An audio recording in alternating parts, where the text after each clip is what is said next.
Do you remember the moment when crypto started making sense to you? For me, it was when I realized that there was much more to cryptocurrency than just Bitcoin. There are thousands of other coins, tokens, and decentralized applications with their own unique use cases and characteristics. Now, I remember that when I first tried telling my friends and family about this enormous ecosystem, it flew right over their heads. And that's part of why I decided to start this channel. Education is the key to the mass adoption of cryptocurrency, but the start of that crypto learning curve can be steep for the fiat sheep. Concepts like blockchain, mining, and staking are hard to understand and even harder to explain in simple terms, as I'm sure many of you can attest. This can be a problem when you're trying to help your friends, family, and significant other understand where all your money is going and why.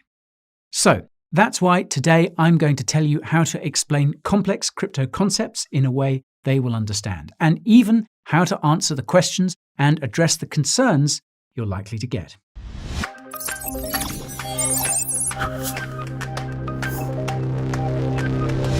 Before we proceed, there is a disclaimer you must heed.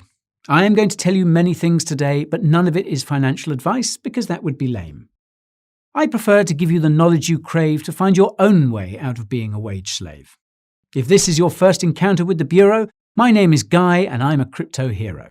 I put the highest quality crypto content on this site to counter the FUD and the Moonboy hype. News, reviews, coins, tokens, tutorials, tools, and more. It all comes jam-packed with entertainment, so you won't get bored. If you want to join me in my crypto fight, subscribe to the channel and ping the notification bell that shows up on the right. If you look down, you'll see there are a bunch of timestamps in the video timeline that you can use to skip around. Remember that watching the whole way through will help this content get found. Well, that's my intro shtick. Now let me tell you how you can help others make crypto click. If my personal experience is anything to go by, the first question you probably get when you start talking about cryptocurrencies with friends and family is, what the hell is cryptocurrency? Well, here's how I answer that question. Put simply, cryptocurrencies are like regular currencies, except they're entirely digital. Each individual cryptocurrency coin is fundamentally just a collection of numbers and letters. This sounds complicated, but it's actually not far off from what we see with currencies today. Here's what I mean by that.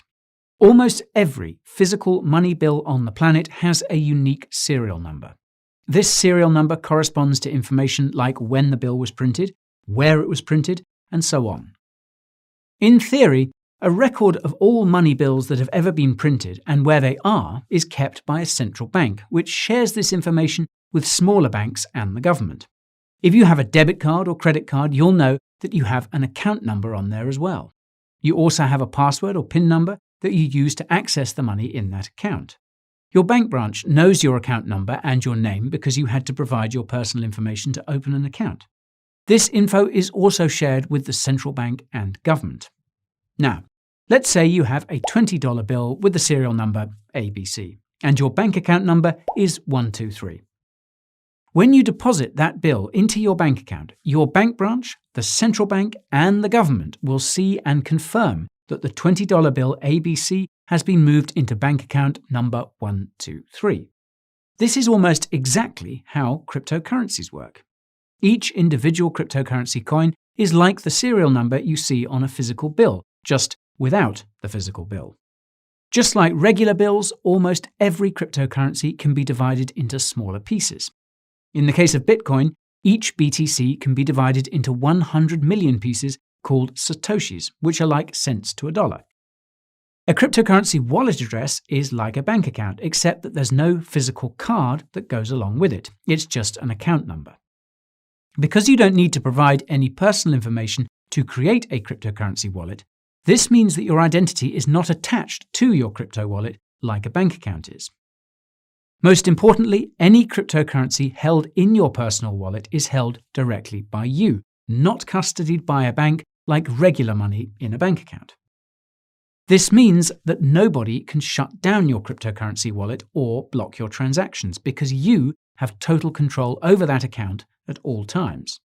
Now, the trade-off here is that if you lose access to your cryptocurrency wallet or forget to write down the recovery phrase you get when you make one, well, you'll lose your cryptocurrency forever. Instead of banks and the government keeping track of everyone's bills and bank account balances, these records are stored across all the computers connected to a cryptocurrency network.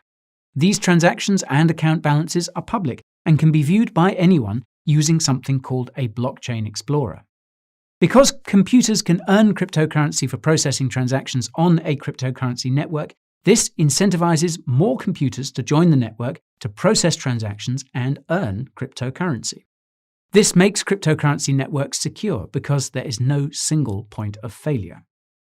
This is called decentralization, and it's the polar opposite of the centralized setups of governments and banks. Now, in case you didn't put two and two together, that means the digital currencies banks around the world are creating are not cryptocurrencies. They're creating a seriously dystopian payment network. Be sure to tell them that the Coin Bureau has a video about that on their YouTube channel, and it's in the top right here. Once you've blown their minds with that analogy, you'll probably get questions about Bitcoin and Dogecoin and any other cryptocurrencies they've heard about. Here's what I would say. While you've probably heard of Bitcoin and Dogecoin, there are actually thousands of cryptocurrencies, just like there are hundreds of different regular currencies: US dollars, euros, Chinese yuan, and so on. The crazy thing is that every cryptocurrency is different, and not all of them are designed to be a currency you would actually use for everyday transactions. Broadly speaking, there are two types of cryptocurrencies: coins and tokens. Now, cryptocurrency coins belong to cryptocurrency networks that were built from the ground up. And by from the ground up, I mean that someone spent a lot of time and a lot of money putting together the code required to create a safe and reliable cryptocurrency network. Cryptocurrency coins are the cryptocurrencies given to computers when they process transactions for a cryptocurrency network. For example, BTC is a cryptocurrency coin because the Bitcoin network was built from the ground up, and BTC is given to the computers that process transactions for the Bitcoin network. Because cryptocurrency networks are so hard to make from scratch, only a few dozen cryptocurrencies are actually coins. The rest are cryptocurrency tokens. In contrast to cryptocurrency coins, crypto tokens are easy to make and can often be created in a matter of minutes with little to no effort. This is why there are tens of thousands of tokens. The NFTs you keep hearing about are actually cryptocurrency tokens that are like digital certificates of ownership for physical or digital art pieces. NFTs are just the tip of the iceberg of what you can do with tokens as well. For example, there's a company called Circle that issues a cryptocurrency token called USDC. USDC is fully backed by real US dollars, which means that for every one USDC in circulation, Circle has $1 US in the bank. You can create USDC by giving them your dollars and redeem your dollars with USDC. Another company called Paxos issues a cryptocurrency token called PaxG.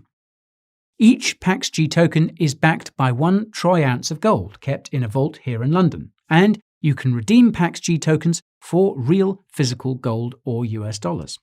The best part is that both Circle and Paxos are fully regulated in the United States and regularly audited to make sure they have the appropriate number of reserves on hand backing their tokens. How's that for security? Now, speaking of security, the most important thing to remember about cryptocurrency tokens is that a lot of them are nothing more than scams. This is primarily because cryptocurrency tokens are so easy to create. All a scammer needs to do is create a token, set up a fancy website, pay for a few ads on social media, pay a few news outlets to feature their shitcoin, and they can get rich off crypto noobs overnight. Naturally, the next question your crypto-curious compatriots are likely to croak is a timeless classic. Are cryptocurrencies safe? After all, I heard they're used by scammers and criminals, and I keep reading about all of these cryptocurrency hacks.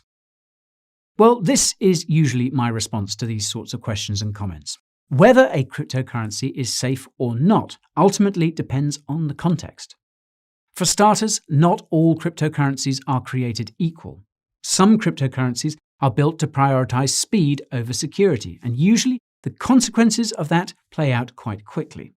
Luckily for us, there are always hackers somewhere looking to crack cryptocurrency networks so they can trick them into creating new coins or tokens out of thin air to sell for a fancy profit.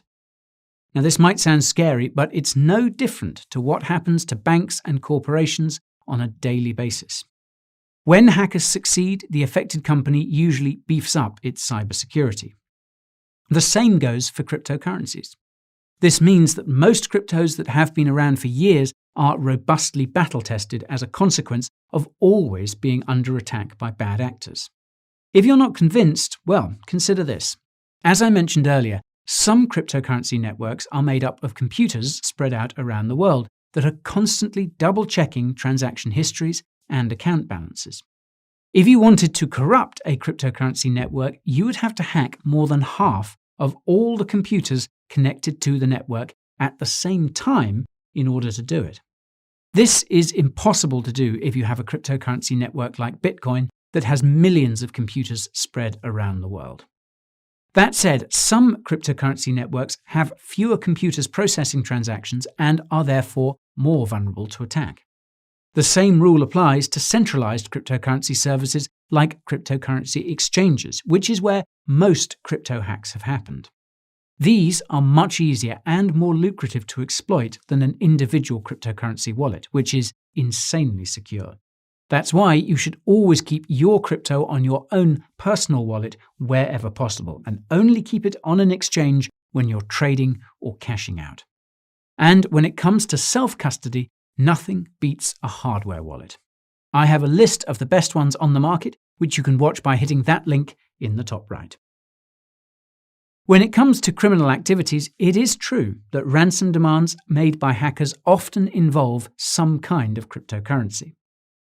While the cryptocurrency these hackers demand is often Bitcoin, they almost always exchange that Bitcoin for a privacy-oriented cryptocurrency like Monero as soon as they can. This is because Bitcoin and most other cryptos have publicly viewable transactions and wallet balances. This makes Bitcoin transactions very easy to trace by authorities, even more than regular currencies. So it makes no sense for criminals to actively use and hold a currency that's so easily tracked. Cryptocurrencies like Monero are completely private, and even the US government can't crack its encryption, which is seriously impressive if you think about it. In sum then, the overwhelming majority of cryptocurrencies are not used for criminal purposes. There are just a handful of cryptos that are actively used by criminals. The real risk when it comes to crypto relates to investing. Cryptocurrencies are extremely volatile, meaning their prices can go up or down by up to 50% in a day. Investing too much in crypto can be extremely dangerous, especially when you push your luck with something called leverage trading, which basically uses borrowed money. That's why you should only invest what you're willing to lose and not a penny more. Not financial advice, of course. Assuming it hasn't been asked already, the next question that will land in your lap will be along the lines of, why are cryptocurrencies so volatile?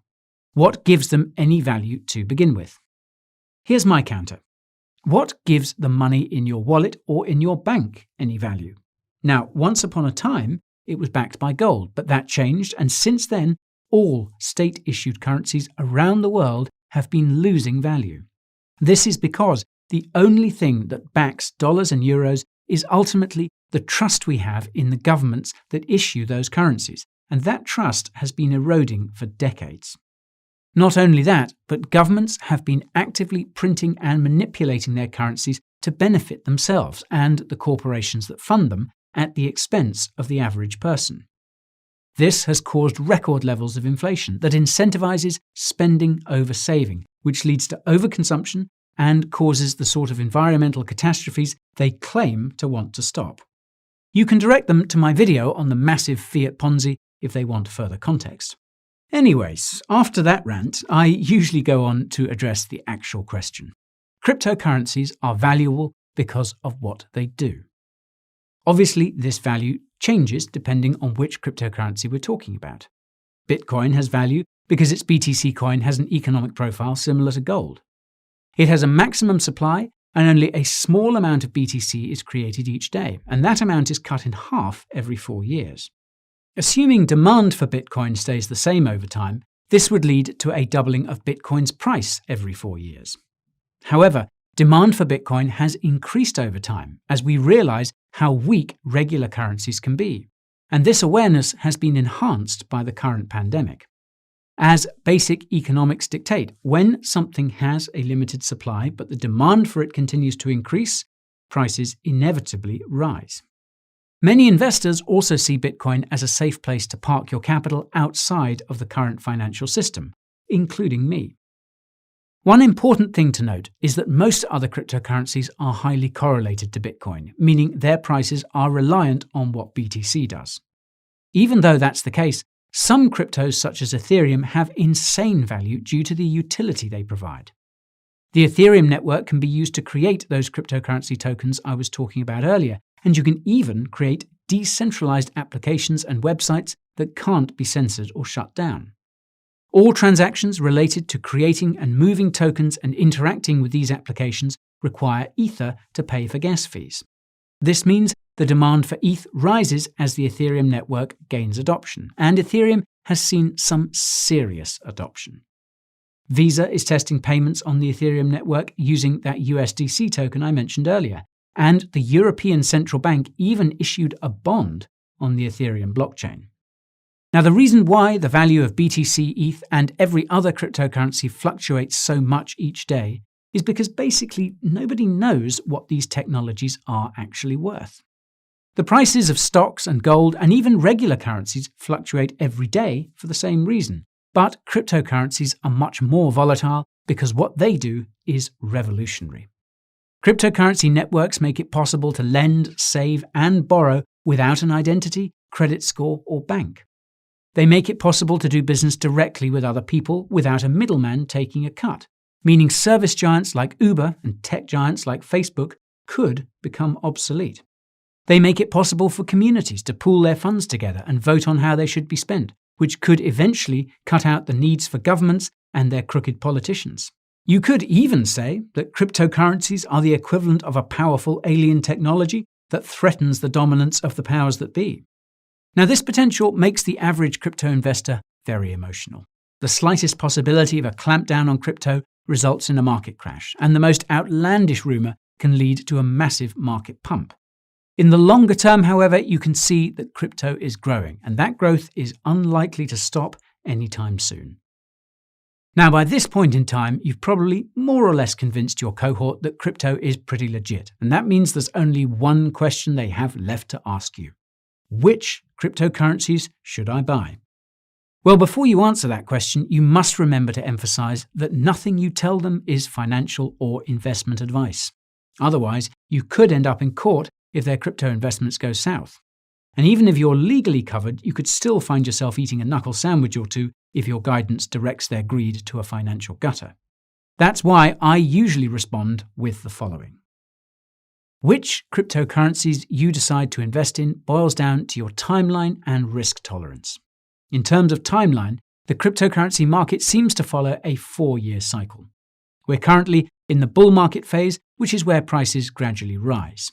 The crypto bull market could end as soon as this fall and as late as early 2022, and the likelihood that you will sell your cryptocurrencies when they're at their highest prices is slim to none. Although most cryptos have seen most of their gains for this bull market, a 2 to 3x return on investment is still possible, and it's even more likely if you decide to hold until the next crypto bull market. Fun fact, buying and holding cryptocurrency will give you about the same amount of profit as actively trading crypto, which I don't recommend you do unless you plan on making it your full-time job. When it comes to risk tolerance, it might sound a bit funny considering cryptocurrencies are risky investments, but there are varying degrees of risk even within the crypto market. Logically, the more risk you're willing to take, the greater reward you stand to gain. Now, the easiest way to measure risk and reward is to look at a cryptocurrency's market cap. This is an extremely important metric to check because the dollar value of cryptocurrencies can be misleading. A cryptocurrency's market cap is calculated by the current value of that coin or token times its circulating supply. The reason why Dogecoin is ranked so high is because it has a circulating supply of 130 billion. And when you multiply that by Dogecoin's 30-cent price, you get a $40+ billion market cap. Now, you might think that Dogecoin presents you with an easy opportunity to get rich quick, but getting to just $1 would require an additional $80 billion of active investment, and that isn't all that likely to happen. As a rule of thumb, the smaller the market cap, the more potential that cryptocurrency has to grow, regardless of its dollar value. That's because it takes less money to increase its value. Now, to use an extreme example, Yearn Finance's Wi-Fi token is worth more than Bitcoin, but its market cap is 20 times smaller than Dogecoin's, meaning it would take less capital to push up the price of Wi-Fi. With the exception of Dogecoin and a couple of others, most of the cryptocurrencies in the top 10 by market cap could be considered low-risk investments.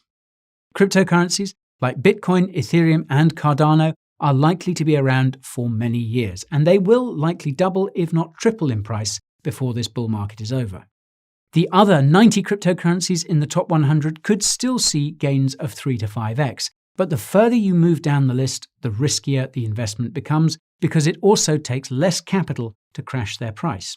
I would personally stay away from any crypto that isn't among the top 200 by market cap because most of the quality projects have already come out of the woodwork, and going any further is just gambling. If you come across any cryptocurrencies that spark your interest, you can learn about those by watching videos about them on an awesome cryptocurrency YouTube channel called The Coin Bureau. You can tell them to start with my video about how to do your own research, which you can find using the link in the top right. Well, that's all for today's tutorial on how to talk to no-coiners about cryptocurrency.